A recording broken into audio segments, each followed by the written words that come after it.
if you're a first time buyer or an investor, some really good news. The central bank has proposed that they're going to begin relaxing some of the rules. And let me share what those rules are. Currently, our central bank sets the rules for our banks or lenders on how much they can lend to first home buyers with less than 20% deposit and investors who have less than 40% deposit. So what I'm going to do is I'm going to break it out from the present to what is being proposed from 1st of June. So central bank sets the rules. These are our banks. And at the moment, let's assume that the banks are allowed to lend about $100 million, right? Now, out of that $100 million, 10% can go to first home buyers or owner occupied property with less than 20% deposit, meaning that out of the $100 million, $10 million can go help fund those borrowers or purchasers.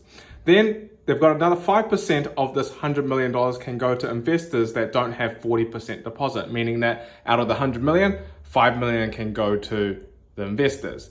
Now what is being proposed is out of the $100 million that the banks can lend, they can increase that up to 15%. So it's freed up another $5 million for homeowners with less than 20% deposit.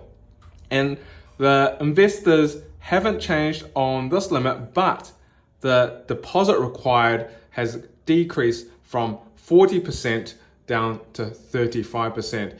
So the amount hasn't changed, but the equity required is less, meaning that you can pull more equity out of the property, out of investment properties or your own home to fund an investment purchase. So this is really good news, assuming that the proposal does go through.